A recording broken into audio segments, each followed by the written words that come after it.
Hello, everybody. Today I'm going to be talking about how we can overcome thoughts, negative thoughts.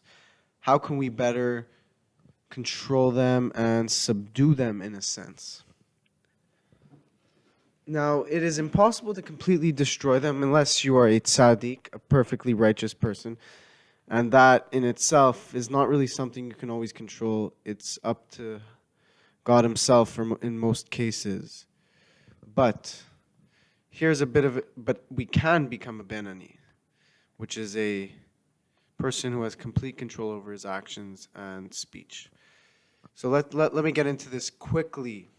It says, one who is distressed because he has not attained the level of tzaddik, and foolish thoughts surely do occur, and he recognizes that he's very far from the tzaddik, and he's upset about it, but he should realize that even if he could just be a Benani for one moment, and he can control his thoughts, his not his thoughts, but his speech and action, then that is his task. Then he's reached his task as being a Benani.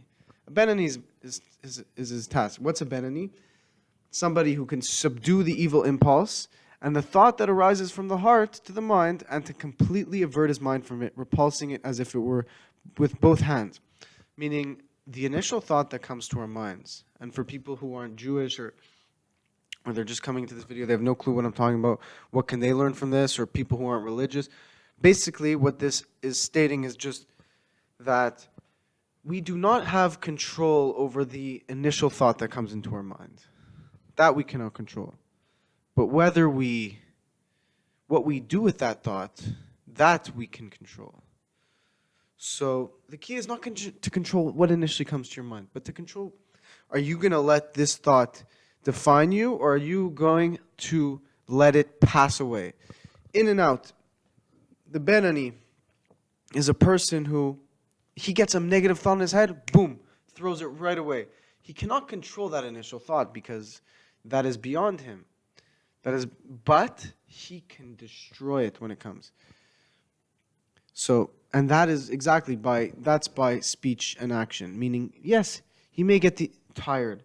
He may not want to go help somebody who asks him for his help. But he's going to overcome it. He's going to have that thought, but he is not going to let that thought affect his speech and action. And that's a true Benani.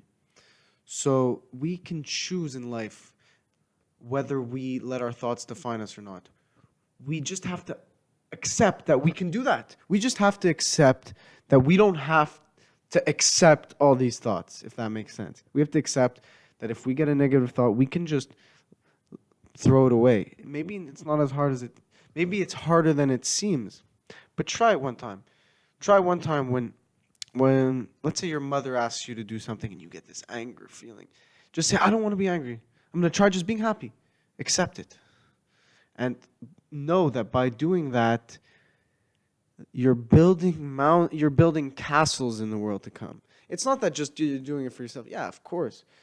You're doing it. You're going to feel better by doing that. But believe me, what you are building in the shamayim, in the clouds, in the world to come is beyond the English language to describe. Understand that. That we don't see, we have this concealment in this world, meaning we don't see our mitzvahs, we don't see our good deeds, the value of them. But understand that when you work even for 1 second to refine yourself, saying, I want to be better, I'm gonna fight this negativity inside me. Just know that God is you are bringing him so much pleasure and happiness that it's really as if the whole universe was created just for this sole purpose. So please understand the vastness of what this is, and that controlling our minds and thoughts, that is the sole purpose of who we are. Because at the end of the day, these thoughts are not us. These thoughts have been attached and inserted inside us to test us.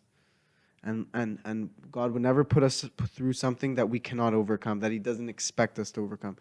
So let's stay strong, guys. and women, let's stay strong. Am Yisrael, let's stay strong, people, because we're gonna see what the value of what we've been doing for all these years. So let it come soon. Let the Mashiach come tonight. Let the Mashiach come now. Amen.